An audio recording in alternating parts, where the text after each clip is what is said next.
Good morning friends. आज आपके लिए मैं ब्लास्टिंग डेंजर यानी कि डेंजर ड्यू टू ब्लास्टिंग ये एक कंटेंट लेके आया हूं। दूसरा जो है ब्लास्टिंग गैलरी मेथड जो अंडरग्राउंड माइन में यूज होती है उसके बारे में बताने वाला हूं फ्रेंड्स। फिर उसके बाद ओपन कास्ट माइन में कैसे पाउडर फैक्टर निकालते हैं वो बताने वाला हूं। और चौथे नंबर में मैं ये बताने वाला हूं कि कोयले का स्ट्रेंथ, कोयले को ब्लास्टिंग करके एक्सकवेट करना है, विनिंग करना है या फिर जो है कट करके निकालना है, कटनी योग्य है कि नहीं कोयला, उसके बारे में बताने वाला हूं। और फिर समय बचती है तो मैं बताऊंगा अंडरग्राउंड और ओपन कास्ट माइन में जो मशीनरी यूज होती है उनकी लिस्ट देने वाला हूं। साथ ही उनकी कैपेसिटी को बताते हुए मुख्य रूप से आगे बढ़ूंगा कि कब वो अप्लाई होते हैं कैपेसिटी और उसकी एप्लीकेबिलिटी।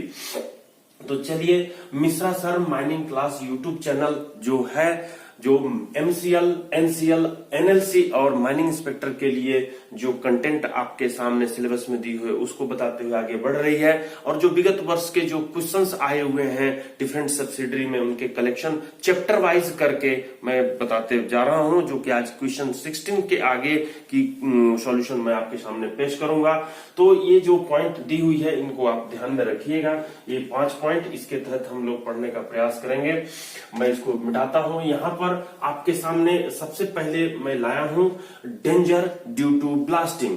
तो ये खतरे ब्लास्टिंग के कारण से कौन कौन से होते हैं। तो फ्रेंड्स, अगर मिश्रा सर माइनिंग क्लास की यूट्यूब चैनल को आप अगर सब्सक्राइब नहीं किए होंगे तो सब्सक्राइब कर दीजिए और अपने फ्रेंड्स के पास भी शेयर करते हुए उनको भी सब्सक्राइब करने के लिए बोलिए, लाइक करिए। और साथ ही अगर कोई आपकी सजेशन या डाउट हो तो उसको कमेंट्स बॉक्स में कमेंट्स दे दीजिए और हो सके तो इंस्टाग्राम पर भी फॉलो करने का प्रयास कीजिए फ्रेंड्स।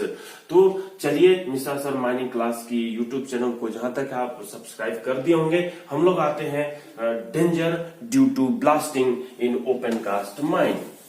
तो जो ब्लास्टिंग होती है फ्रेंड्स, देखना आपकी जॉब लगने के बाद 10 से 20 साल बाद या आपकी नई न्यू जनरेशन जो आएगी, हम लोग पत्थर को भी जो है काट करके निकालने का प्रयास करेंगे और वो कटने योग्य ऐसा टीथ जो है फॉर्म करने के लिए एक्सपेरिमेंट चल रही है। जैसे कोयला को हम लोग सरफेस माइनर से काट लेते हैं, ठीक उसी तरह से सरफेस माइनर जैसा मशीन से हम टीथ के स्ट्रेंथ को बढ़ा करके कोयला पत्थर को भी काटने का काम करेंगे बेंच में जो ब्लास्टिंग करते हैं। और ब्लास्टिंग के कारण से जो पॉल्यूशन जनरेट होती है या फिर जो है जो डेंजर खतरे जो जनरेट होते हैं वो टोटली अवॉइड हो जाएंगे। तो यहाँ पर आपके सामने मैं ला रहा हूं सबसे पहले जो वाइब्रेशन होती है, वाइब्रेशन जिसको आप कहते हो कंपन। ब्लास्टिंग के कारण से कंपन जो है, वाइब्रेशन जो है बहुत ज्यादा होती है। Vibration, vibration. तो ये जो है हम लोग इसको किससे डिनोट करते हैं? PPV से, PPV, जिसको हम लोग कहते हैं पिक पार्टिकल वेलोसिटी। वाइब्रेशन यानी कि पिक पार्टिकल वेलोसिटी जब ये कितनी रहती है? 5.08 ये सेंटीमीटर, यूनिट ध्यान रखिएगा, सेंटीमीटर पर सेकेंड से जब अधिक होती है तब ये खतरा कहलाता है। इसके साथ ही जो पक्का स्ट्रक्चर, कच्चा स्ट्रक्चर के लिए मैं बात किया हूं तो उसमें जो है आपको दी हुई है 50 mm पर सेकेंड स्क्वायर से जब ये अधिक रहती है, ये हो गया फॉर पक्का, फॉर पक्का, जिसकी मैं चर्चा कर चुका हूं, पक्का स्ट्रक्चर। और फॉर कच्चा, कच्चा स्ट्रक्चर की जब ये 25 मिलीमीटर पर सेकेंड से जब अधिक होती है तब जो है ये हमारे बिल्डिंग्स को, स्ट्रक्चर को डैमेज कर देता है, उसको प्रभावित कर देता है। तो मैं थोड़ा सा इसमें इंक डाल लेता हूं। यहाँ पर आप हमारी बातों को ध्यान से सुनते भी रहिए। तो ये जो ब्लास्टिंग आप करते हैं उससे जब एक्सप्लोसिव की मात्रा उसमें जब अधिक आप डाल देते हैं, प्रॉपर मैनर में जब एक्सप्लोसिव का अमाउंट रॉक के हार्डनेस के हिसाब से आप नहीं डाल पाते हैं तो उस केस में वाइब्रेशन ज्यादा उत्पन्न होती है और ये वाइब्रेशन बहुत दूर तक समीपी रॉक में चली जाती है। तो इसको आपको अवॉइड करने के लिए, इसको प्रिवेंट करने के लिए आप क्या करते हैं कि ब्लास्टिंग के लिए जो बारूद की मात्रा है वो ऑप्टिमम रखते हैं, ना बहुत अधिक ना बहुत कम। तो यहाँ पर हम लोगों को प्रॉपर प्रिवेंशन में क्या करना होगा, इससे कम रखने के लिए आप जो है प्रॉपर ब्लास्ट डिजाइन करेंगे। प्रॉपर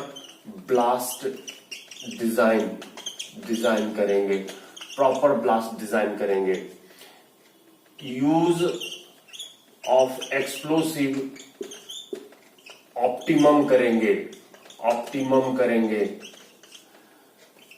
और इसमें electronic detonator,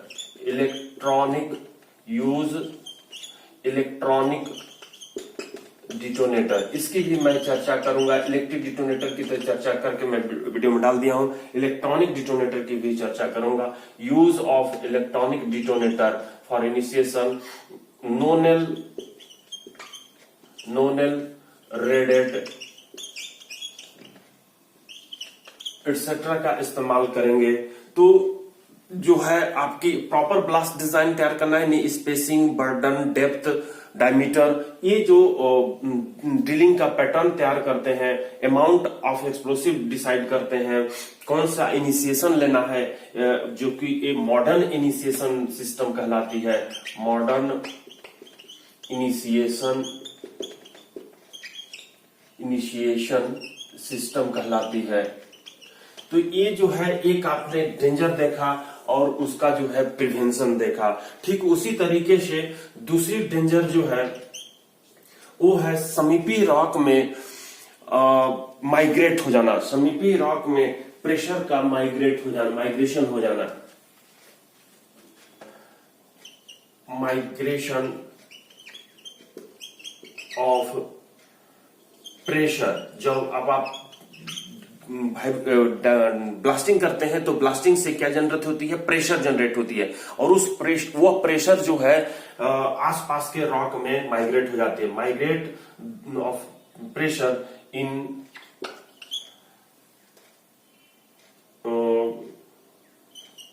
near about rock, near about rock, यानी कि जो ब्लास्टिंग की एरिया दे रहे हैं उससे बियॉन्ड प्रेशर का जनरेट हो जाना। तो इससे क्या होगा, ये जो स्ट्रक्चर जो होगी वो जो है डिस्टर्ब हो जाएगी। तो इसके लिए आपको क्या करना होगा, कंट्रोल्ड ब्लास्टिंग टेक्निक, समीपी रॉक में ना जाए इसलिए जो है आप इसके लिए कंट्रोल्ड ब्लास्टिंग टेक्निक अपनाओगे। मैं बता चुका हूं कि कौन कौन से हैं कंट्रोल ब्लास्टिंग टेक्निक। एक लाइन का आप ड्रिल करके छोड़ देते हो, जिसको हम लोग कहते हैं स्मूथ कर्सन ब्लास्टिंग, स्मूथ ब्लास्टिंग। और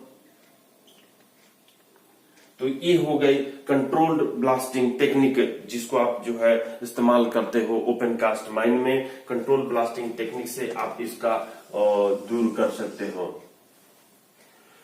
तो ये हो गई। तो तीसरी नंबर में हम डेंजर देखते हैं कि ब्लास्टिंग से जो हवा की प्रेशर है वो तेज झोंकों से जो है प्रेशराइज होते हुए बहुत दूर तक चली जाती है, जिसको हम लोग बोलते हैं air blast over pressure.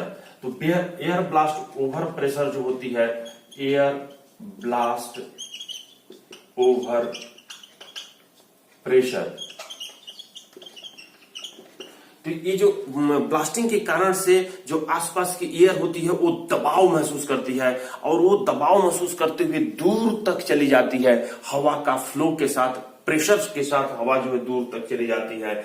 Air blast over pressure यदि 0.035 kg पर सेंटीमीटर स्क्वायर से अगर अधिक रहता है, यानी हवा का प्रेशर ये समझिए 0.035 जो आपको दिखाई दे रही है केजी, इसको आप अगर ग्राम में निकालते हैं तो 35 ग्राम, और पर सेंटीमीटर स्क्वायर की जब बात करते हैं तो ये जो फिंगर की टिप्स दिखाई दे रही है, ये टिप्स 1 सेंटीमीटर स्क्वायर की एरिया के लगभग बराबर रहती है। मैं यहाँ पर अगर बनाना चाहूं तो ये जो है फिंगर का जो आपकी टिप दिखाई दे रही है, इस ये टिप है, और इस टिप में जो प्रेशर डाल रही है हवा, वो कितना डाल रही है 35 ग्राम की। आप वजन महसूस कर सकते हैं कि 35 ग्राम कितनी होती है। अब इस जगह पर अगर इतनी हवा प्रेशर डेवलप हो रही है और इससे अधिक अगर डेवलप हो रही है तो ये जो है दूर तक चली जाती है और आसपास की कांच की खिड़कियों को या दीवार में क्रैक डेवलप कर देती है। तो एयर ब्लास्ट ओवर प्रेशर जो आपकी 0.035 केजी पर सेंटीमीटर स्क्वायर से अगर ब्लास्टिंग से अधिक जनरेट हो रही है तो आप प्रॉपर ब्लास्टिंग नहीं कर पा रहे हैं। ISO 18 जब आप काम करेंगे तो उस ब्लास्टिंग से आसपास का एरिया जो है इफेक्टेड होगा और वो डैमेज कर देगा आपके बिल्डिंग्स को। बिल्डिंग्स डैमेज हो जाने से कंप्लेन आएंगे और कंप्लेन आने पर आपको मैनेज करना पड़ेगा। इस कारण से जब आपको ब्लास्टिंग करना होगा तो उस ब्लास्टिंग से वाइब्रेशन और जो एयर का प्रेशर है वो कम डेवलप हो, इसके लिए आपको यहाँ पर प्रॉपर ब्लास्ट डिजाइन करना होगा। प्रॉपर ब्लास्ट डिजाइन करना होगा। प्रॉपर ब्लास्ट डिजाइन कहने का मतलब ड्रिल का जो डेप्थ होगा वो एडिक्वेट होना चाहिए, स्पेसिंग एडिक्वेट ऑप्टिमम होना चाहिए, बर्डन ऑप्टिमम होना चाहिए। तो प्रॉपर ब्लास्ट डिजाइन से हम इसको कंट्रोल कर सकते हैं। साथ ही प्रॉपर ब्लास्ट डिजाइन के अलावा प्रॉपर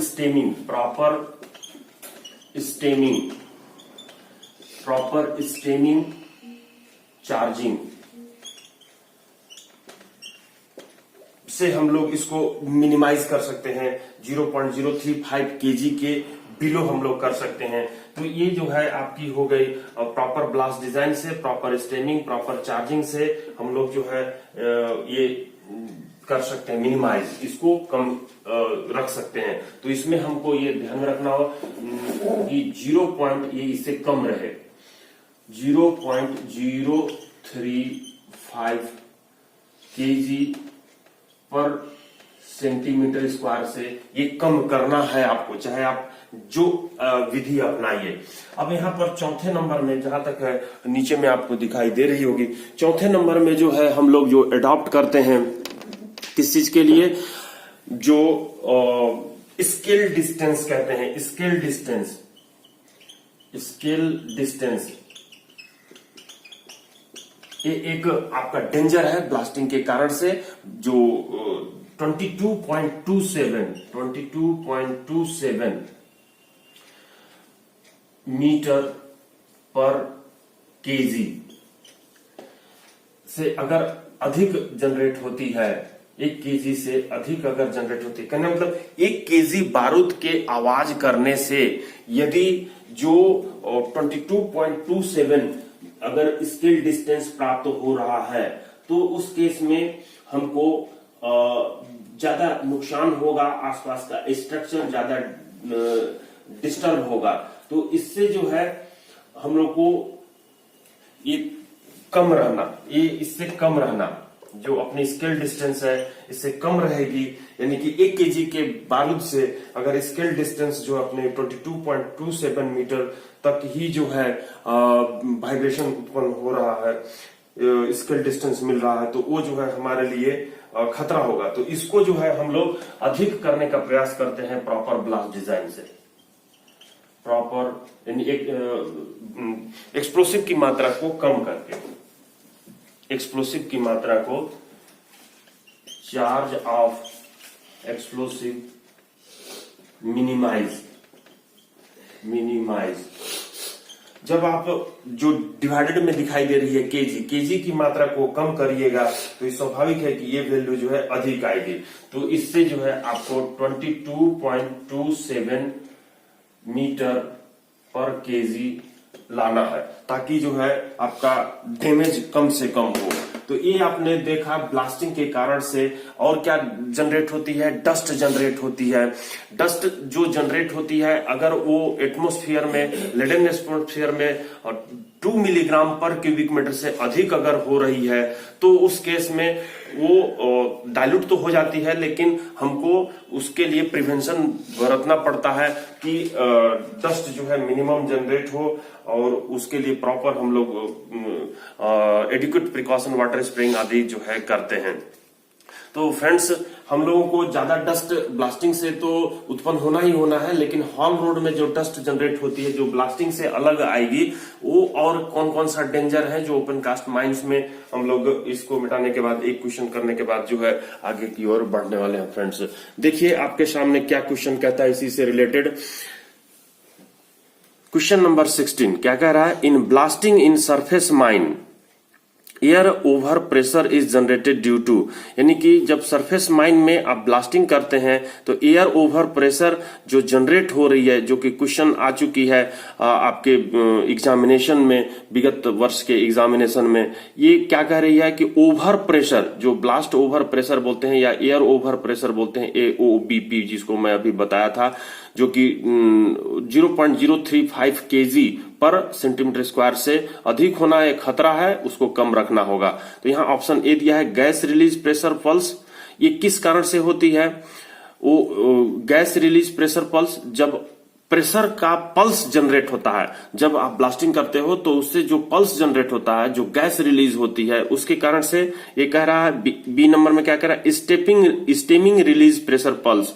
अब आप स्टेमिंग अगर प्रॉपर नहीं किए हो, अच्छे एडिक्वेट मात्रा में नहीं किए हो, होल के मुंह टॉप तक नहीं किए हो, तो उसमें से स्टेमिंग का फूंक देता है, स्टेमिंग आपकी फुका करके उड़ जाती है और मिस फायर भी होने की चांसेस बनती है। तो उससे जो प्रेशर जनरेट होती है, स्टेमिंग रिलीज प्रेशर पल्स से भी जो जनरेट होती है, उससे भी एयर प्रेशराइज होती है।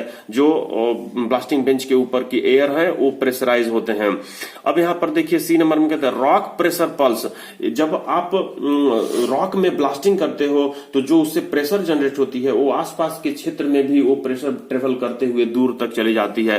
तो वो प्रेशर पल्स भी जो है एयर ब्लास्ट प्रेशर को प्रभावित करती है। तो यहाँ ऑप्शन 1, 2, 3 जो है आपका राइट होगा, नन ऑफ दी ऑप्शन नहीं होगी। आंसर डी को टिक लगा के आप आगे की ओर बढ़ सकते हैं। यहाँ पर देखिए मैं रखा हूं रेफरेंस में अपना नोट्स को, जिसमें लिखा हुआ है ग्राउंड प्रेशर का माइग्रेशन हो जाना, जिसको हम कंट्रोल ब्लास्टिंग से कंट्रोल करेंगे।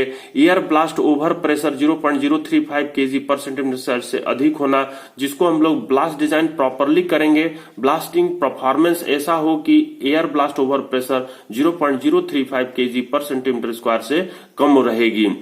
अब यहाँ पे देखिए चौथा नंबर में डेंजर को मैं बताऊं कि स्केल डिस्टेंस 22.27 मीटर पर केजी से कम रहना, कम रहेगी तो हमको ये डेंजर कहलाएगा। और अधिक करने के लिए हमको केजी की मात्रा, यानी बारूद में प्रति होल बारूद की मात्रा कम करके हम लोग निकालेंगे, जिसके लिए पीपीवी जो है वैल्यू D/√/E, ई जो है एक्सप्लोसिव की केजी है जो आप होल में इस्तेमाल करते हो, जो USBM द्वारा फॉर्मूला दी गई है, जिसके साथ हम लोग स्केल डिस्टेंस निकालने का काम करते हैं। तो ऑप्शन आप डी नंबर टिक लगा लिए होंगे। अब जो है नेक्स्ट प्रश्न पर आते हैं, जो कि क्या कहता है, प्रोटोडायक्नोब इंडेक्स ऑफ इंडियन कोल। जो हम लोग कोयले की स्ट्रेंथ निकालने की बात कहे थे कि हमको ब्लास्टिंग के कारण से जो ये डेंजर, अभी मैं बताया कि ब्लास्टिंग के कारण से जो ये डेंजर उत्पन्न होती है, खतरा उत्पन्न होती है, इसको टोटली अवॉइड करने के लिए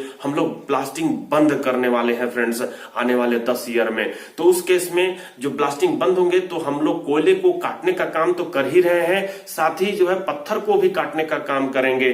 तो कट पाएगी कि नहीं, क्या स्ट्रेंथ जरूरी है, इसके लिए आपको टीथ ऐसे निर्माण किए जा रहे हैं जो मशीन के कटिंग योग्य हो और वो कट करके जो है आपको कोयला या ओबी को दे सके। आप ये जानते हैं क्या चीज कि जो कोयले की स्ट्रेंथ होती है, कोयले का जो 1 क्यूबिक मीटर का जो ताकत होता है जिस पर वो टूट सकता है, हम लोग ये कहते हैं कि एक कोयले का 1 क्यूबिक मीटर अगर कोयला है तो उस पर अगर आप 1.5 टन का 1.5 टन का अगर लोड देते हैं तो वो ब्रेक कर जाती है। 1 क्यूबिक मीटर मतलब 1 मीटर लंबा, 1 मीटर चौड़ा, 1 मीटर ऊंचा टीवी का कार्टून जो बॉक्स होता है या फ्रिज का कहिए तो फ्रिज तो क्यूबॉइड जैसा हो जाती है, लेकिन आप एक समझिए कि 1 क्यूबिक मीटर का मैं ये बॉक्स कोयला रखा हूं, बॉक्स नुमा कोयला रखा हूं, उस पर अगर 1.5 टन का लोड देते हैं तो वो जो है टूट जाती है। तो यहां पर कोयले की क्रशिंग स्ट्रेंथ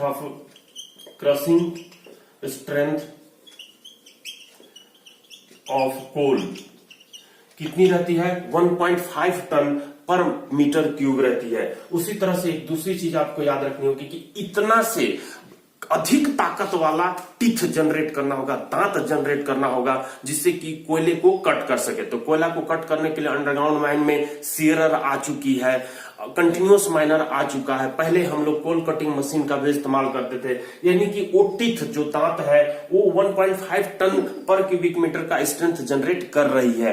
अब आपको ओबी जो ओवरबर्डन है, जो ओपन कास्ट में आप काटने का प्रयास कर रहे हैं, एक्सपेरिमेंट कर रहे हैं, ओवरबर्डन की जो क्या होती है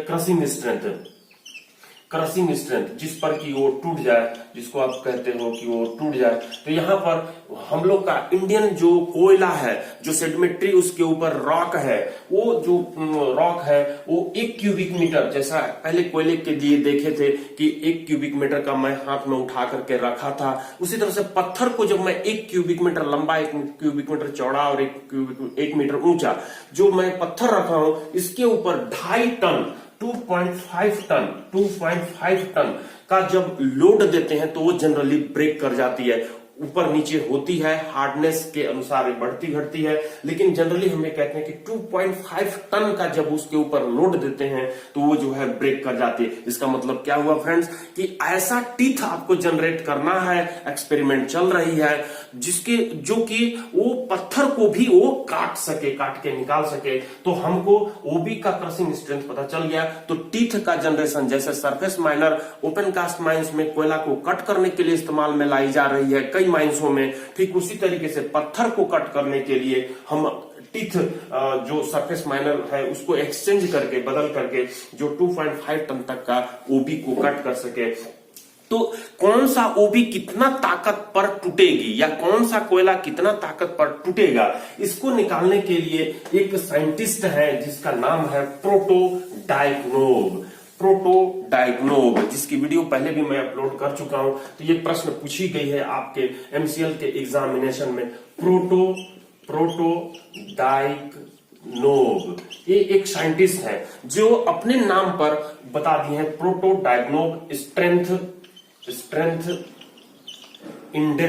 इंडेक्स मतलब कि एक वैल्यू दिए हुए हैं जिसके आधार पर हम लोग ये तय करते हैं कि कोयला कटने योग्य है या नहीं कटने योग्य है। कटने योग्य रहेगी तभी आप 4 करोड़ 10 करोड़ का मशीन खरीदते हो, कंटिन्यूअस माइनर खरीदते हो और डिप्लॉय करते हो। एज ए मैनेजर आप काम करोगे तो उतनी बड़ी मशीन आप अगर खरीद लिए और कोयला कट ही नहीं पा रही है तो आपकी जो ऑनर होगी आपको चार्ज करेगी, बहुत ज्यादा नुकसान होगा। तो ये जो स्ट्रेंथ इंडेक्स है जिसको हम लोग कहते हैं कोयले की क्रशिंग स्ट्रेंथ निकालने के लिए जो हम लोग इस्तेमाल करते हैं, जिसका नाम है प्रोटोडायग्नोव स्ट्रेंथ इंडेक्स। देखिए आपके सामने इसी पर प्रश्न पूछी करता हूं, आप ध्यान दीजिए। यहां पर क्वेश्चन नंबर 17 क्या कह रही है, मैं इसको वाइब्रेट होने से रोकता हूं, ठीक है, आपको ये समझ में आ रही होगी। क्या है question 17? Protodyakonov index of Indian coal varies from, मतलब कि इंडियन कोल के लिए जो प्रोटोडायग्नोव इंडेक्स है वो वेरीज कहां से कहां तक करती है, कितना से कितना तक करती है। तो यहां पर मैं देखिए लिखा हूं उद्देश्य, क्या काम है प्रोटोडायग्नोव स्ट्रेंथ का इंडेक्स का पता करने का काम क्या है। तो यहां पर देखिए determining the strength of coal, मतलब कि कोयले की स्ट्रेंथ डिटरमाइन करने के लिए, फॉर ताकि जो है आपको ये पता चल जाए, सो दैट कटेबिलिटी वो कटने योग्य है कि नहीं, ड्रिलेबिलिटी उसमें ड्रिल होने योग्य है कि नहीं, एमिनेबिलिटी टू हाइड्रोलिक। एमिनेबिलिटी का मतलब है कि जब आप पानी से पत्थर या कोयले को काटने के लिए तैयार करते हैं, यानी कि हाइड्रोलिक माइनिंग मेथड जो कि गोपाली चक माइन कतरास एरिया बीसीसीएल में इंट्रोड्यूस की गई थी, जिसमें पानी के प्रेशर से आप कोयला को काटने का काम करते हैं। यहां तो टीथ की बात कर रहे थे कि टीथ से हम सरफेस माइनर से ओपन कास्ट में कोयला कट करना, अंडरग्राउंड में कंट्रोल्स माइनर से कट करने का काम कर रहे हैं, लेकिन हम पानी के प्रेशर से गोपालीचक माइन में कोयला को कट करने का काम करते थे। तो वह उसी के लिए एमिनेबिलिटी निकाली जाती है। और चौथा में दिया हुआ है for design of pillar, pillar कितना हमको चौड़ा और लंबा रखना है, वो डिजाइन भी हम लोग स्ट्रेंथ ऑफ पिलर निकालने के लिए भी करते हैं। तो ये जो प्रोटोडायनेमिक स्ट्रेंथ काहे के लिए किया जाता है, ये 4 शब्द में आपने समझा।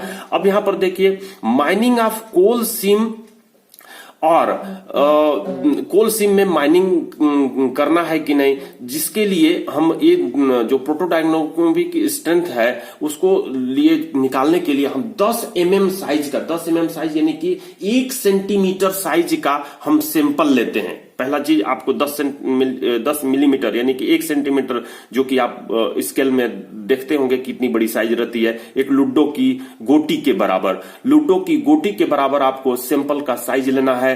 वेट ऑफ सैंपल जो रहेगी वो जो है कितनी रहेगी, 25 से 75 ग्राम, यानी कि आप लहसुन खरीदते हो या सरसों खरीदते हो तो उसमें 25 से 75 ग्राम, या सोना खरीदते हो तो उसमें आपको अंदाज मिल जाती है। ठीक यहां पर कोयला जो वेट होगी वो 75 ग्राम का वेट रहेगा जो आप सैंपल लोगे, यानी कि लूटो की गोटी की संख्या या मटर के दाने की जो संख्या होती है, या चने का, बड़ा वाला चना का जो दाना होता है उसका जो वजन कराओगे, उस साइज का जो कोयले का वजन कराओगे वो 75 ग्राम आना चाहिए। और उसमें जो है इंडेक्स आपकी जो कैलकुलेट की जाएगी वो 1 से 4 तक रहेगी। तो option A is the right answer होगी। यानी इंडियन कोयला का जो प्रोटोडायनेमिक स्ट्रेंथ है वो वेरीज करती है 1 से 4 तक फ्रेंड। तो ये क्वेश्चन नंबर 17 कंप्लीट हुई। अब देखिए क्वेश्चन नंबर 18 क्या कहती है, which drilling pattern is performed in blasting gallery of mining.